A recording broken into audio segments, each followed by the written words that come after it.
Hello.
Hi, Melissa. I'm not sure if you're there or not, but I just wanted to let you know that people should start showing up in about 15 minutes. We have a short little break, but you should be able to share your screen and everything if you need to, or if you have any questions about how this is going to go logistically, I'd be happy to answer that for you.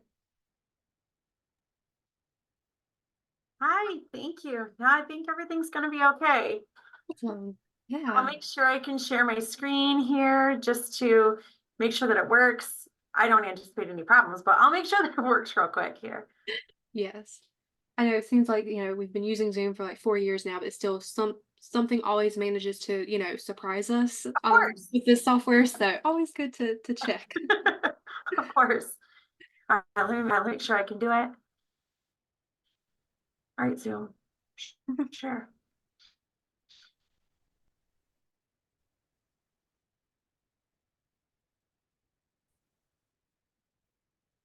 Ah, okay. I can't do anything. I wonder if I leave and come back if that will help. Hopefully, yes. Okay, I'll try that. Okay. Like, yeah, we're good to go. We've got everyone here right on the dot. So I will go ahead and introduce you guys, and then we can get started. All Uh, right. so Good. to, oh, sorry. So today's next presentation is going to be another round table with some scholars from Rochester Christian University, with Melissa Saint. Is it Pierre or Pierre? I St. apologize. Pierre. Oh, Yeah. St. Pierre and Jessica Robbins. They're going to be presenting on challenges, hurdles, victories, and more early college education best practices. So with that, I will turn it over to you guys. All right. Thank you. I want you to be able to see my slides, but I want to be able to see you at the same time. I I know it's Usually, when you do it this way, can you see a little box row of all of us on the side of your screen? can't. Oh, hmm. I can't. That's okay. I'll make it like this so that way I don't look like I'm staring off into space. So, side by side mode. If you go to view options on like your little share screen header, there should be a choice that says side by side mode. Oh, sorry, I mean for like the share screen oh, of there we go. Zoom. On Zoom. Oh, on Zoom. So like it'll say like you are share screening in green, and then there's like a view options.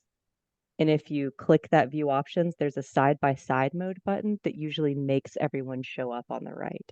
Oh,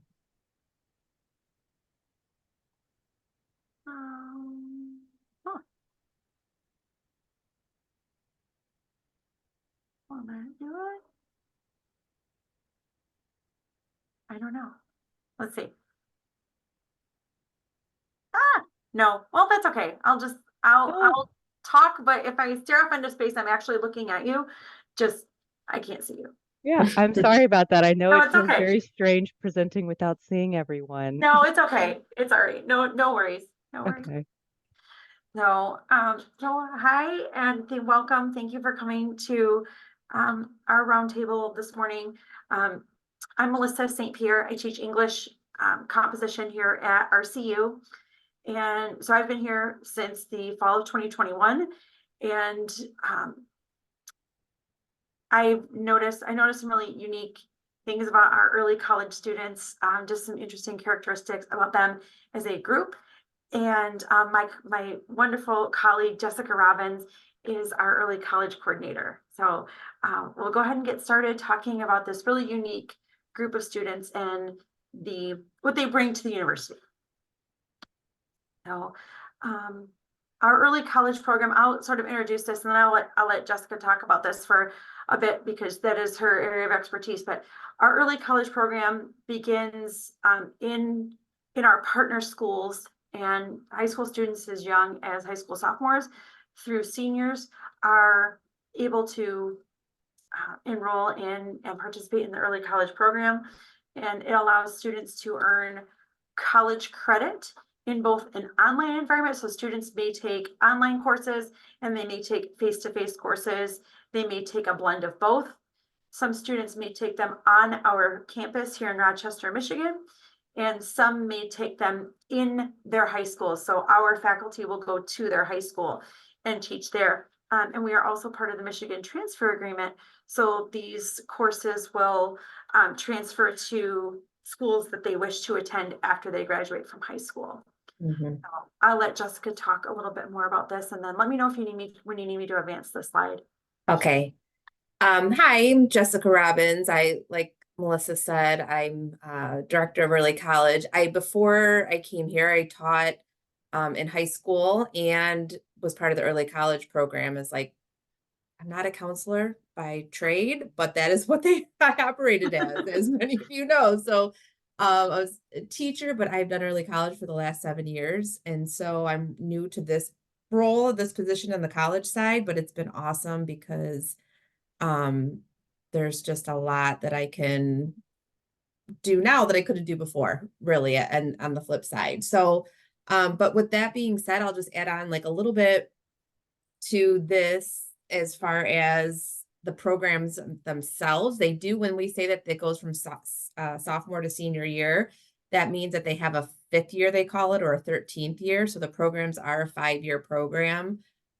Students are supposed to commit to that the whole time, and they can end the program with an associate's degree, 60 credits, or just, with their Michigan transfer agreement core classes, or just focus on the Michigan transfer agreement and then take electives, as they see fit. So yeah, it's a great program. We have 5 different schools, but we're going to get into that, aren't we? So Yeah. I think that's all I need to say. So these are our partner schools. So like Jessica was saying, we have 5 different schools, and all 5 schools operate. The early college program looks different in these schools. So at Avondale, so the students who attend Avondale School District geographically is incredibly close to our main campus. So Avondale students come to our main campus. So I feel like the student experience maybe is a little bit different. Lapeer Community Schools is the farthest away. Lapeer is about 45 minutes to an hour north of us. So our faculty goes to Lapeer. Lake Orion and Oxford are both about 30-minute commute from our campus, 30 minutes north, a little bit northwest-ish of us. And Oakside Prep Academy is a charter school. And Oakside Prep is one of those schools where our faculty go to Oakside, but Oakside is also unique in the fact that it is also a K through 12 school. So the school itself, the building is divided. So the lower grades are on one half of the building, and then kind of the office splits it, and then the high school's on the other side of the building. So it's really truly unique environment. All of these schools, student populations are different in the sense that their norms and their values are a little bit different. So it's kind of, each school has a unique kind of individual culture that those students also bring back to our campus when they come and interact with traditional students. So it's a neat experience being able to see the different campuses that we interact with. But for right now, Avondale is the only school district that comes to us at our main campus, and we venture out to our other campuses. Right. Yeah. Starting in the 11th grade, they're on campus with us. So yeah, and they're it's interesting to see. Well, we'll get there, but it's interesting to see. So yeah.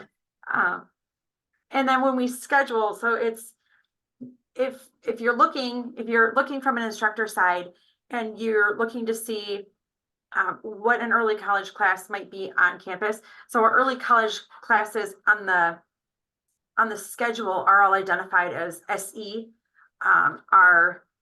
which to me, I incorporate that in my head as seated early. So that way I know that it is a seated class and it is early college. So when I look at that, that's kind of our only identifying marker for our early college campus classes. But when you're looking at the available courses for registration purposes, if you're teaching, if you look at that is an early college class. So that I just put an example here so you can kind of see when we're registering when we're thinking about who's teaching what, that identifying marker kind of helps instructors know kind of what the makeup of the class is going to be, because as we'll kind of talk about in a minute here, that's the only identifying marker. And I just like to jump in and say, traditionally, the idea of early college is not to, just to mix the students in with the rest of the traditional students in class. So not to have a specific early college class. Right. And we do that like when they come in their 5th year or 13th year, if you want to call it, they just mix in just like a traditional student. But we find ourselves, because of logistics and busing and things like that, if it's, sometimes there's so many students that need to come, like, that we have to have a whole other class just for them to fit that time period that they need to be back on the bus and to their high school. So Yeah, that helps us with different. registration too, so we don't put traditional students who could take the class at another time necessarily take it away from an early college student who has to have it, like Jessica said, for transportation reasons, like at this specific time. So a trad student could go in a different time slot. So that kind of helps us just figure out the logistics of the matter, when we're registering students. Yeah. But otherwise that's all it indicates. So our early college program, we were talking about how our early college program works, and we were thinking about, well, what is the best way to describe how our program works? And we tossed around some ideas, and we brainstormed out that it's open invitation. So the early college program is designed for students who are in high school who have a personal motivation to take on some more responsibility, because they will have to juggle and balance their high school obligations, their high school courses, assignments, with these new college expectations, assignments, responsibilities that can be very different. So, and the students are definitely in need of a support system at home to pursue their early college goals. So they need that support system behind them to not only encourage them, but to make sure that things are done, to make sure that they stay on task. And our students, which honestly, this surprised me a little bit before I knew more about how an early college program worked. From my own educational experience, dual enrollment when I was in high school was only for, as Jessica calls them, the high flyers. So the students who had, really high GPAs and who could get themselves to and from classes. And so I remember that being kind of limiting for a lot of students who, we didn't all drive, and or we all had jobs and we're like, I don't know. No, it just wasn't presented in a way that made it seem like an open invitation. Dual enrollment, when I was younger, seemed very much like an exclusive club. So I really like that the early college program, at least from our perspective, is that sort of open invitation. If you can take on this responsibility, if you can take on this load, you're welcome. And it is open to students who are interested and able to try to tackle some higher level, some executive functioning at a much earlier age. I'll let Jessica talk a little bit more about this.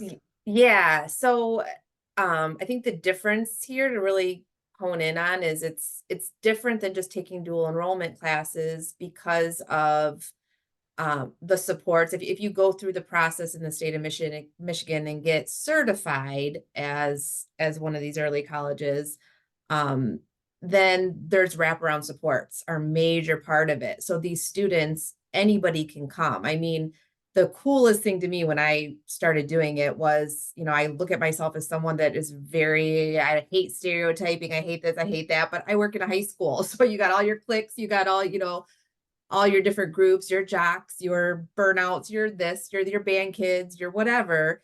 And there was a mix in this group of kids. Every kid you could think of, just people shocked you. It didn't seem, and like Melissa said, So personality wise, because we started this conversation like, what are the characteristics of an early college student? And it's so cool to see all these different kids. So just come to it. But these are the 4 things that we picked is what they do have in common.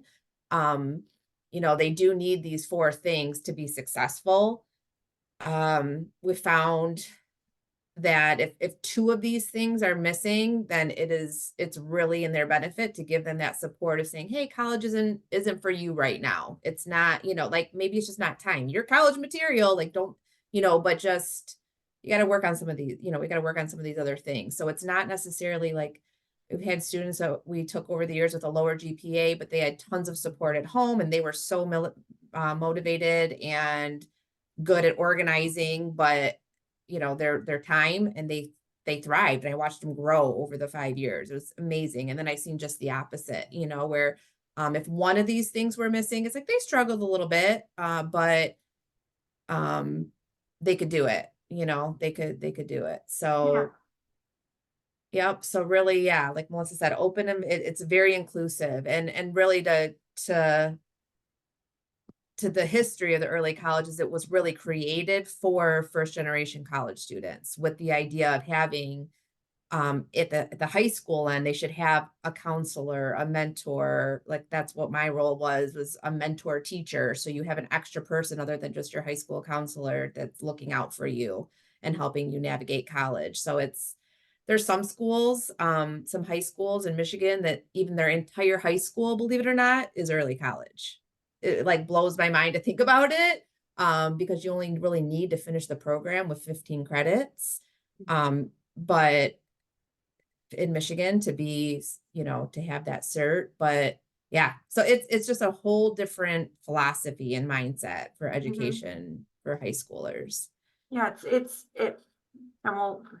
it gives us a chance to get there. Yeah. It gives us a chance to kind of talk about, so it breaks students out of some of these things.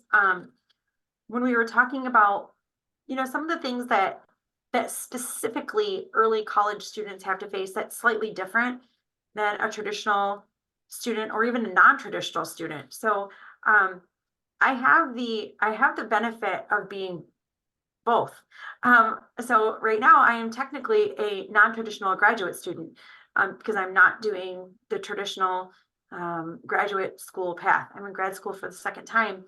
And right now I'm considered non-traditional, and my hurdles are different than the traditional students. So I'm in this cool place to be able to kind of take a look at the world around me. Well, what specific hurdles do you have to look at from your shoes? So we were talking about early college. These are some of the things that we were thinking, specifically kind of tag to this group. And one of the things that early college students face is clicking together. This is both a hurdle and kind of a good thing at the same time. So our early college students, they will click together. So I've noticed on campus, they will travel in a pack, which is good that they're looking around on the campus and they see faces that they're familiar with. On the other hand, it is a hurdle for that age group or for that specific group of students to jump, because in classes they will have to work with and interact with other people, and some of those people are significantly older than them or have significant life differences than them. Significant their paths to RCU are very divergent. So that is, like I said, that is both a good thing that when students come, they do recognize each other, and they do travel as a pack, and they will register. Well, they obviously are in the same classes, but they will travel together, and they can be a little resistant to breaking out of that because they're young, so they're still wanting to huddle up with the familiar. And then Jessica, I would add on to that, Melissa, just a little bit that even to the point where they're encouraged to do things on campus, be part of groups and be part, really belong there. Which we'll talk about in the end, some ways that they do, but sometimes it's just a hurdle for them to take that extra step because not just because of the clicking, but because they see this early college experience as still high school kind of in their mind. This is what I'm doing in high school, so I'm not fully here. I'm not fully a part. So I'm not Yeah, going to fully commit to everything until I'm out of the program, and exactly. maybe, maybe I'm going somewhere else or staying here. Either way, they kind of hold themselves back a little bit. Yeah. Can you get us started on their communication styles? Yeah, so that their communication style was part of a problem that we talked about being completely different, whether it was online or in person. So I found with students, sometimes, we advocate for early college students not to be really known by their professors, whether they're early college, unless they want to announce it, just so that it doesn't put that burden on professors to treat them differently, because they're supposed to be, have the same academic standard. However, they are not cognitively there. 16-year-old compared to even an 18-year-old is a huge difference. In the high school, you see a huge cognitive difference with the way they develop from the beginning of 11th grade till 12th. It's the probably the biggest jump. And that's when they're starting their English classes, Yeah, composition classes. And if they have an issue, they've been taught by their high school early college staff to have these skills, like how to write an email, how to talk to their professor. However, it's trial and error. Like, even though if they're given those skills, they just don't understand that etiquette yet. They maybe take a professor's response in an email very harshly when it's really just not warm and fuzzy with hearts, yeah, So yeah. they just, and vice versa, they don't always explain things in detail like they should, and professors think they don't care. It's like they don't know that they're talking to a 16-year-old on the other end, maybe even 15-year-old. Yes. Yeah, so that can be a huge hurdle for us. We like attention we struggle with, like, should we let professors know they're early college or shouldn't we? But Melissa can tell you you want to talk about your experience, like in class with. Yeah, yeah. Yeah. I can kind of jump into it, transitions as well into kind of some density of material. Um, I I sometimes struggle with if I know, or if students have identified with me that they are early college students. So I will try and bring in a lot of critical theory, literary theory, bring things in that are kind of a little bit more dense. So we can get into some um, more challenging analytical conversations and get students really thinking, like, beyond the surface kind of um, analyzing that they can do very well, and that a lot of even really strong English students will do when they come in from high school. They're really really good at surface analyzing. So I want to challenge them a little bit and make them dig into things a little bit more. um, but then on the other hand, sometimes if I am aware that I have some early college students in class, I sometimes struggle with what is the density of this material going to look like. We in British literature last fall, Jessica and I were just talking about this, that one of the units was LGBTQIA literature and poetry. And I did have some students over, kind of when you're facing your classroom, kind of over out of the corner of my eye, visibly a little uncomfortable. And I kept thinking, what is it about what we're discussing that is making this particular group of students very uncomfortable? Then over here, I had other groups that were, kind of nodding and getting on board with me. I'm going, okay, there's a disconnect here between this group and this group, and I don't know what it is. And later, I ended up finding out that it was the students who were visibly uncomfortable were early college, and they'd never been exposed to or given an opportunity to think about any of these kinds of situations and topics that the literature was bringing up for them. And they weren't used to having these conversations in class, and they weren't used to people saying things that may seem maybe a little bit controversial to them out loud, that it wasn't one of those situations that they've ever had before.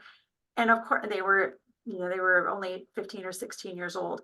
So those things are some hurdles to get over, for I think both instructors and students. do I cut something, or do I turn a conversation that might be a really great, really useful analytical conversation? Do I turn it because I obviously have some people in the room who are visibly uncomfortable? Or do I take this as a learning opportunity for those who are very, very out of, and they're in much deeper water than they knew they were going to be in when they walked in the room that day? Or do I, take them and, kind of float them along and say, come on, we're gonna do this today.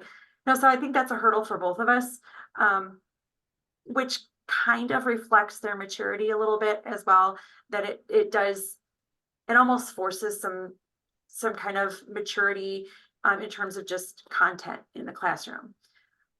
On the other hand, some of that maturity comes into, like advocating for their own needs when they need something, being comfortable advocating for themselves. Um, Sometimes the maturity also reflects some simpler things like meeting deadlines, um, not not knowing or not realizing that the maybe their late work policies from their high school courses, or the policies in general from their high schools, do not reflect in their college courses, that they're not the same. I think some of our on campus EC students don't struggle with that maybe as profoundly as some of the students to whom we visit, that we go to their high schools. Um, so sometimes I think that their maturity is definitely a hurdle for them to face. It also provides an opportunity, provides an environment for them to really grow, and it becomes a victory. But in a lot of ways, that can be a hurdle for them to face as they're getting started. Yeah, for sure. Yeah. And a couple other hurdles that we've faced, some access to course materials. We've both found that sometimes our early college partner schools have not, they've perhaps ordered a book, but it's not the same edition as the rest of the class has. If it's a blended class where there are traditional students and early college students together, that it's not exactly the same. Or, you know, sometimes these schools, their online security won't allow them to access our LMS, which can be a huge hurdle, because students are required to turn things in an online environment. So usually through something, or we utilize Canvas, but where other schools might have things like Blackboard or Moodle or something like that. So the high schools security won't let students access that. Mhm. So that's a really tangible Yeah. hurdle. Melissa, can I jump in? Because I know you can't see us. Yeah, of course. Because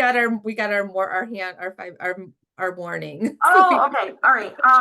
Yeah. So yeah, and I think I'll just say to wrap this up that the hurdles really, as long as I'm you have a so good sorry, partnership. What? I'm sorry. Jessica, to interrupt you. Yes. I forgot that it wasn't at the 10 o'clock mark, so y'all actually have 15 more minutes. I Oh, am okay. Okay. so sorry about that. Thank you. No, that's fine. That's okay. Thanks. That's good. No, that's good. So Yeah. Jessica, you can talk a little bit about. Okay. Yeah. I'll Yes, just yes, say so sorry. no problem. Thank you. But yeah, it does lead into the victories, but basically, all the hurdles whether you're a teacher, you're admin in the college, needing to have to work with this more, it's really about like your partners too, and just kind of helping students with those soft skills, hoping that you have partners that really high school partners that are advocating and doing those things on that end, and then it's it's better. So that's just part of the partnership on the admin side of things. The teacher shouldn't have to worry about if it's going really smoothly and really well. So those are Mhm. all things to work on.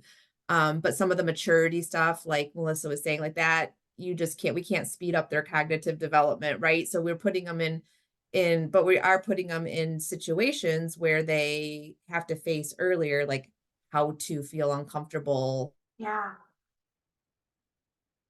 How to be comfortable with being uncomfortable, which can be hard. I And she think said, well, they tangibly, they tangibly show their uncomfortability, and I'm like, yep, that's high school. Like they, Yep. and not really seniors by senior year, I feel like they're better, but yeah, 10th grade, 11th grade, it's bad still. So, Yeah. so it forces them to have to kind of get that out, and maybe a professor to be like, okay, not take it personally or thinking they're being really immature because they just are immature. Right. Yeah. Yeah. So, And you're right though, but that does lead us into a lot of these victories too, because yeah. when that situation does happen and we can Mhm. see, so it's not even sometimes an uncomfortability with the topic. It might just, like, that it is a difficult topic. It might just be like, I don't understand the words that you are using. And because there's sometimes, where, is particularly in an English class or a comp class, if we're talking about a concept that they haven't learned yet, that, they're like, what do you, huh? So Yeah. that that ends up becoming kind of a victory of their own when they realize that they can understand these things that they haven't learned yet in this other environment that they also exist in, that they can keep up, that they can, that they're running this race, not really a race, but kind of like they're in this situation where they can keep up and they can keep pace with particularly older students, or even among their peers, that they are doing this thing that makes them a little bit unique, but they're in this environment where they are learning new things that their peers haven't yet. They're keeping up.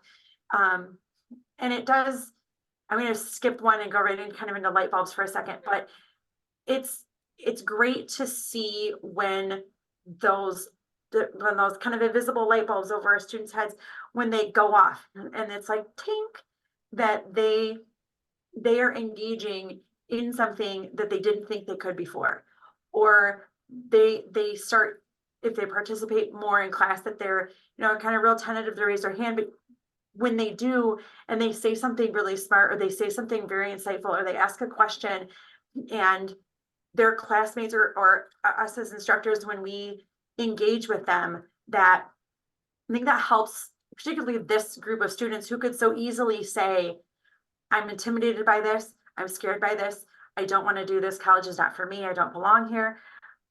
I think that really helps give them the confidence that they need to keep going, and both that boost to say, oh, I can do this. So it gives them a morale boost, but it also keeps pushing them forward too. Yeah. Um, Yeah. I think, Melissa, that goes right into, right, like the connections and the, making those connections in class and broadening their worldviews at a younger age. That's really what we're saying. It's like they just have like a full year or 2 years advance, on experiencing things that they wouldn't have otherwise. And so they can be with their other peers and not feel comfortable when they're in their first year out of early college. right. They already feel like pros in all that, some of that social development Mhm. and making connections even with material, either Yeah, way. yeah. Yeah. And it's great to see when they do that. And you kind of brought us right to, some maybe unlikely bonds. Mhm. I just anecdotally, we were talking about this, and I said it was great to see, just observing classes and seeing students bond together. And this last semester, the two of us saw students who were in their fifth year bonding and becoming very good friends with seniors, so traditional seniors who were graduating and going on to graduate school. But they formed these friendships, and then they would travel together as packs, and we would see them around campus traveling together as a unit. And these unlikely friendships that they may make, or now that they're able to play sports during their fifth year, they meet teams, and they make connections with teams and teammates, friends and families. And I think that really helps to make early college one of those all-encompassing experiences, where students can get not only some educational value, tons of educational leaps and bounds moving forward in their lives, but those unlikely bonds are also part of that. They're divergent a little from, of course content, but they still make those connections and broaden those worldviews for students a little bit earlier, so they're able to kind of see, because high school students are so centric, so that they're able to see a little bit more like, this is the world beyond me a little. Mhm. Yeah. Yeah, and I saw a question pop up, and I figured I'll just answer it because that's exactly you said what what makes students choose early college. Is it word of mouth? And the 100% free thing on here is a big reason they choose early college. And it is 100% successful, mostly because of word of mouth. So the program I worked at the high school and started with 15 students, and in I think 5 years, by the time I was there, I was a year. It's 300 students now, and it's only been running for 10 years, and so, and it's all, just one high school district, and but it very much so they actually had their hands tied to give to advertise, because it pushes a lot of buttons with AP and IB. And so it's a lot of politics and at the high school end of things. And so it had to be word of mouth. It's the only way it could grow in that school district, and it still grew big time. So Yeah, and we have other schools, that are just a couple years old, and they have about 25 students already per grade, but they start out, just so maybe 10th grade and then 11th grade. And so it seems like it's just going to grow. Um, yeah, but yeah, that's one of the main victories, is that it is free yeah, college. Parents appreciate that. Like I said, it was geared towards a lot of first generation college students that, you know, parents, haven't had the money to save up or help out with college. And I mean, actually everybody needs help with college, yeah, even if parents are saving. But yeah, yeah, it's just more of an incentive. So one of the characteristics I would say that draws the students together in commonality is they all are money minded too. Like they really yeah, do care about it. It's like if their parents were pushing it, or maybe they just personally, some of them, their parents don't know anything about it and they do it. yep, That is a big drive for them. And so that helps them tons. They're halfway through school for free, absolutely right, free by the time they're yeah. done with this. And when they get out, they also, they're not, when they get out of high school and they complete that 5th year, they're in a spot where they know where they want to go. They've had plenty of time to talk about it, to not only explore career options and their schooling with their high school peers and their high school mentors and counselors, but they've also interacted with professors, they've interacted with staff from our school, so they get a lot of support trying to figure out their path and where Yeah. they're going to go and how they're going to get there.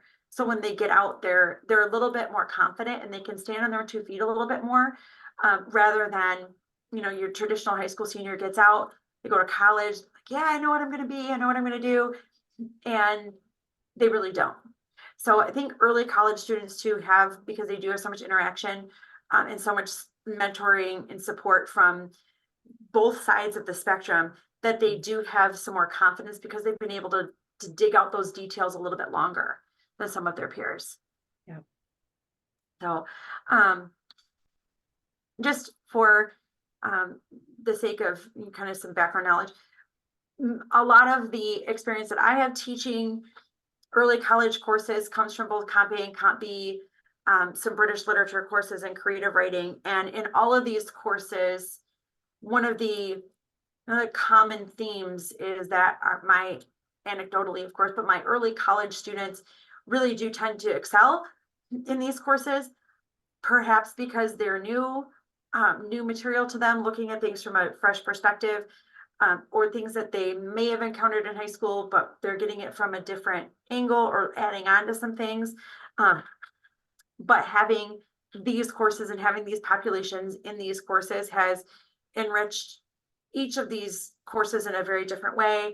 I have lots of stories to tell you, which of course would take up a whole ton of time, but lots of stories to tell you about students in all of these courses who have been in an early college program and have excelled, or have had some sort of light bulb moment go off, or has had some sort of connection, some sort of unlikely bond. So there, we have some sort of kind of evidence to support these ideas that this is what the early college program does have to offer for students. And one of the things that we try and do here at RU is, supporting students to let them know that they have unique experiences, but that they're not alone in their experiences.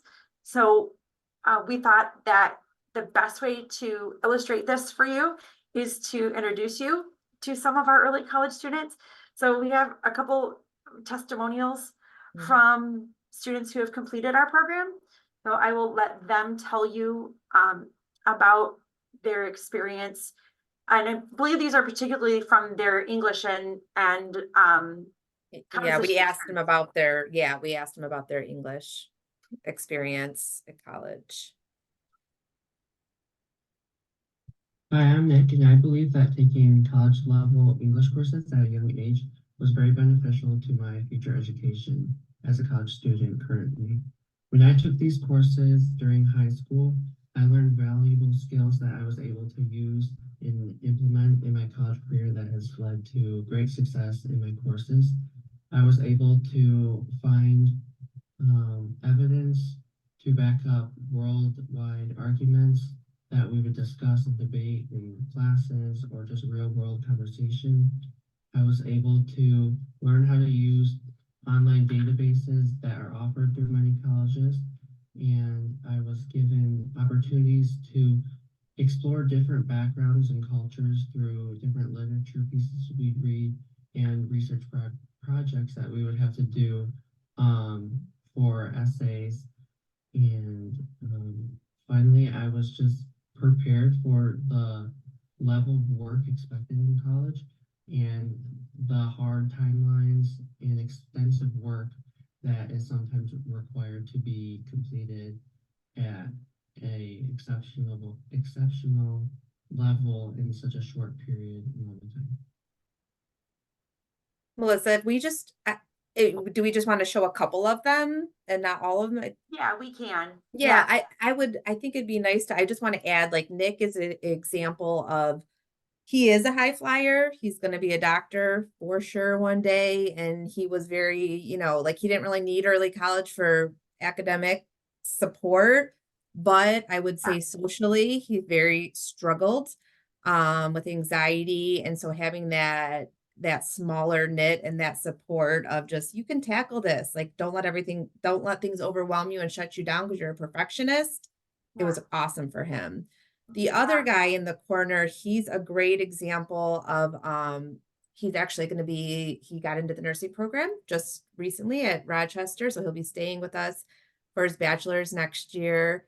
But he's in his 5th year right now, and as I truly didn't know as a 10th grader if college was for him, so to speak, even though I don't believe that, but he was one of those that you're like, oh, he was like, I want to be part of the medical field, but he had no executive functioning skills. He was so unorganized, such a procrastinator. Yeah. And being with the group and things and being motivated, and it's been awesome for him. So if you want to listen to him. Sure. Next.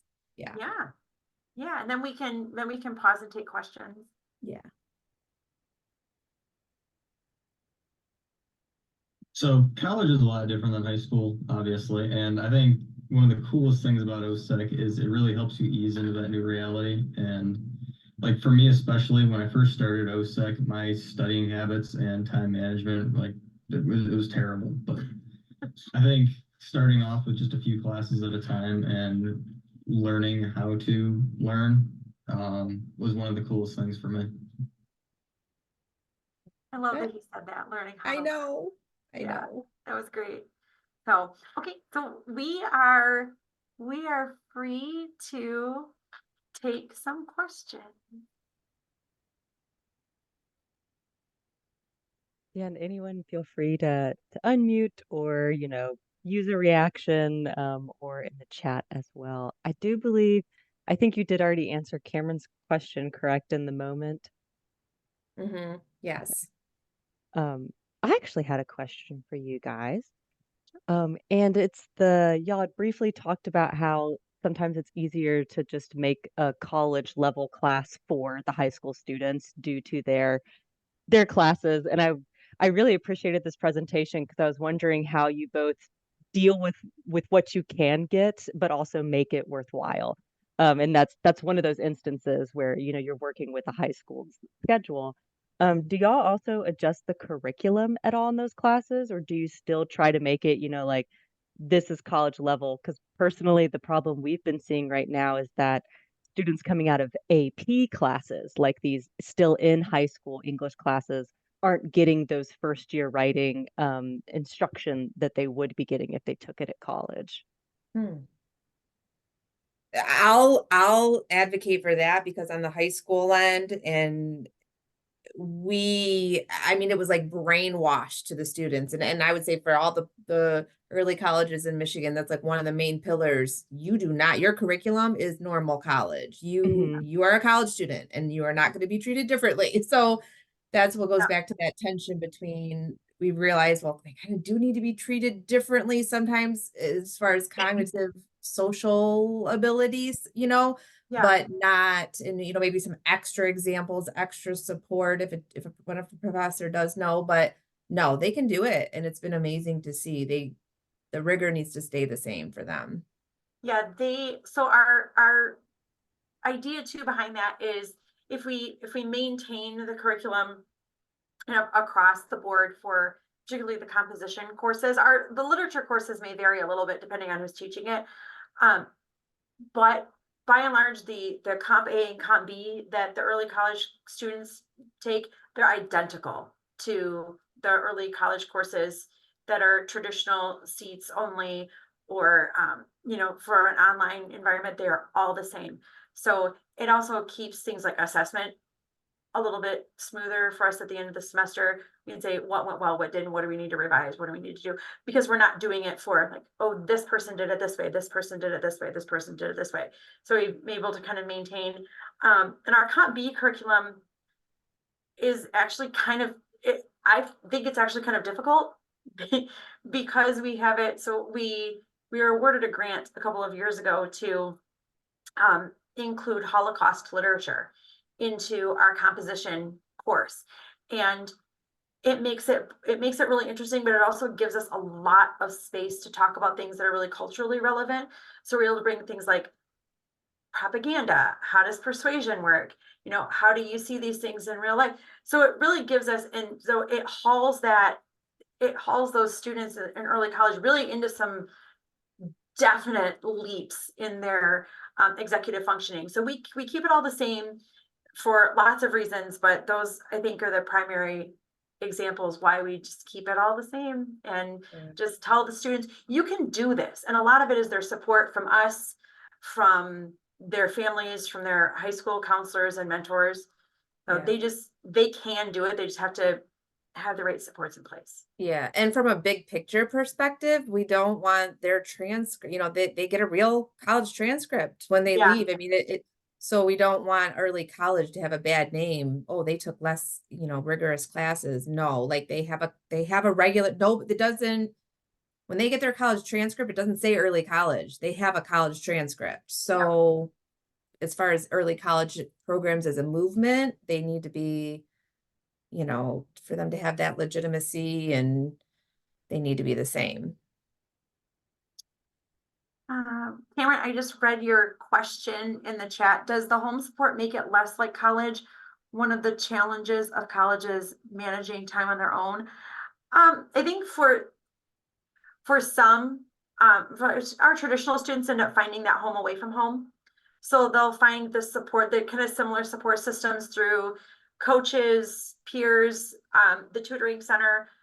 But our high school students, that are 15, 16 years old, maybe just starting 11th grade, I think the home support for them is more things like, are you turning things in? Okay, are you making sure that you've got your deadlines? Are you organized? So they're kind of nudging those two, maybe the same way that they would need to be nudged anyway. They've got an additional nudge for more things. Yeah. I Sorry, I agree with you 100%, but it is that those nudges, I mean, at college, if you're just on your own, you don't have somebody saying, get up at 8, turn your Exactly. paper in. So it is, I just wonder if you've had any sort of, I don't know, backlash about the fact, well, this is not really college and therefore why do we get to count it as college? right. Can I answer that, Yeah, Melissa? yeah, please. So that's one of the pillars that they have support at home, but really what that means more is logistics more than anything. Yeah. So if their early college program, their counselor there is advising like that student should not be working, 30 hours a week when they're not supposed to anyway, please back us up.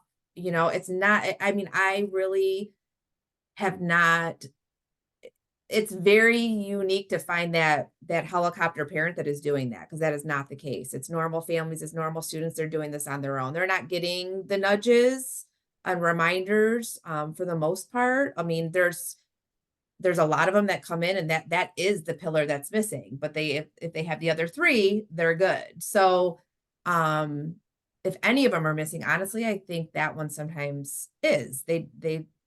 Their families are busy too and they can't micromanage them, but it's more so for like transportation. Like they don't drive. Like, are you going to sign up to get them to their college class or pick them up? Or it's more of those things that family support is really for. Or if they fail a class, do you agree? Some of the school districts say the student then if they're going to retake the class, they got to pay for it. So it's that, like, the parent is aware, they support them, even if it's just emotionally, like, we give you our blessing, So, Thank you. I yeah. appreciate that. Mhm.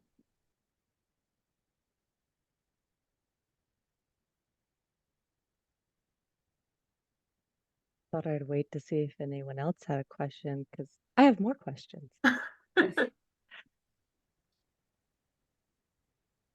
Well, I am in Texas, which has been making lots of laws in the last 2 years, which has made it really difficult for a lot of our programs that involve minors on campus.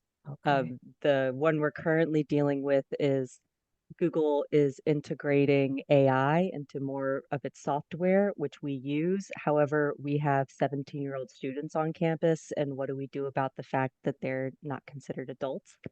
And Melissa, you brought up the specific example of talking about LGBTQ literature in the classroom.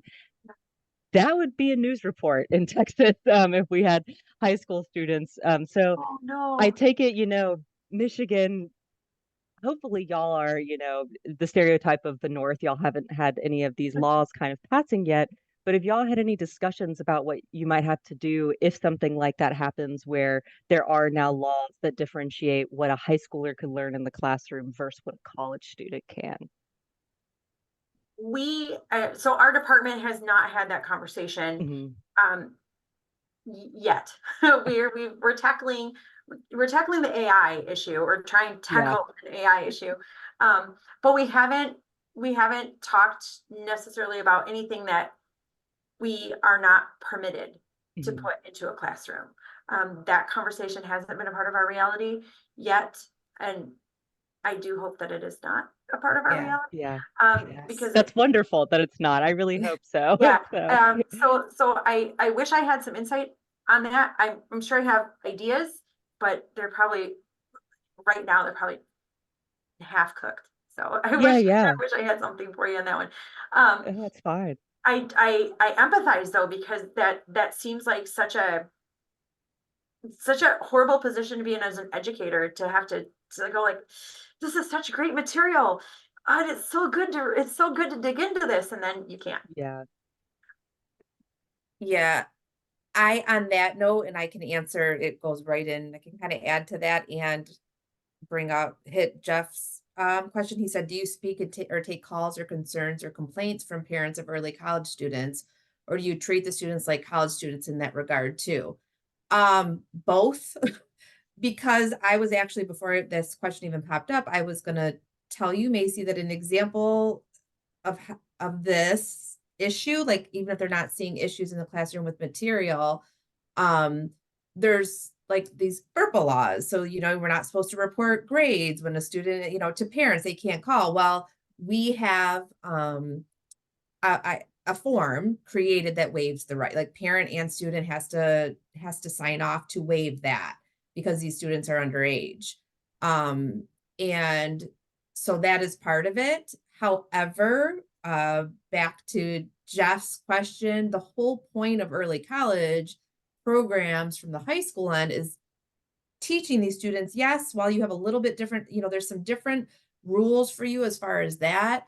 We expect you to be like a regular college student. We're here to help you develop your own email. Like your parents should help you develop the email and send it to your professor. They shouldn't call for you. Now, if a parent were to call me, they can. The FERPA release form has been signed and waived, so I can speak with a parent. I do get emails sometimes, but the better the partnership is between the college and the high school end, like I have those discussions with my partners, like, hey, how are you guys doing with your talking to your parents and training them to give the autonomy to your student? So it's not very often. So it's really like an all the way wrap around teaching the student how to take, independence. So yeah, there's not much talking to parents. It's more, but that's why it's me. A lot of my job is talking to their counselor at their school. The parent should be talking to them, and I talk to the counselor at the high school. Yeah. I have gotten contacted maybe once from a parent of an early college student, and it was, it was a non-issue. It wasn't anything important. It wasn't, curriculum based. It was, can I get this copy of a book instead of this one? No. And it was no big deal. But the whole idea is to have, like Jessica was saying, to have that really good relationship. So your coordinator, your go-between between your high school and us as the faculty who interact on the daily basis with the students, that relationship, if that's solid and that connection is really good, then for us as instructors, the parents are kind of a non-issue, which is good, because then you have somebody like Jessica who deals with that and kind of finesses that relationship and directs parents to say, or directs high school counselors to be able to say to parents, this is the role of this person, this is the role of this person, and here's where the boundaries are. Right. And really the sign off that they sign for FERPA is worded in a way, it's really just safeguards, like we have to release grades to the high schools. And so it's for them too. So I send final grades to the high schools. And so that gives release for them to see them and then share it through their high school grades with the parents. So most parents, they sign that release, but they don't even really think that is an option. Like they know they go through the high school and the high school talks to us, Yeah. Yeah. Yeah. Good traditional students, parents reach out to me more than early college. So if that's any sort of, I don't know if that's a good thing or not. Yeah, but I've had a few traditional students, families reach out for varying things. But the only early college parent who's ever contacted me was just a book question. So that, and that was super easy. But then the traditional students are, like, I'm sorry, I can't disclose information to you. You're going to have to talk to your child about that.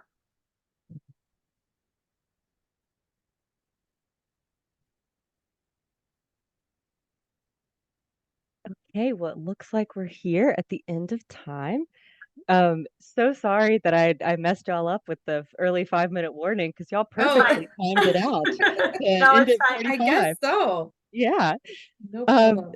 well, this was awesome. Thank you so much for telling us about how y'all are, working through early college and, how it is both a situational and a broader program. It was really cool to see the ways that y'all have managed to individualize it where it needs to be individualized and still have something overall that more people can keep joining. Thank Um, you. and our next session is actually going to be kind of a break period, but we have a Zoom room if anyone would like to, keep talking or get to know anyone else. Um, I will not be in there for the first part of that time because I need to go handle some other stuff. But then let me make sure I've got this time super right, 12 p.m. for Central Time. That's 1 p.m. for Eastern Time and 11 a.m. for Mountain Time and 10 a.m. for California. We are going to have our keynote speaker and keynote speech from Christy Toss and friends who are Tabitha Fay, Katie Henderson, Samantha Kivett, and Derek Lee. And that keynote is titled Mini Paths, Honoring the Journeys of Age-Diverse Transfer Student Writers, which is great because now we've heard about some older students and some younger students, and now we'll meet in the middle. So I look forward to seeing you all at 12 p.m., about 45 minutes. Thank you. Thank you so It was nice to see much. all of you today. Yeah. Nice to meet you.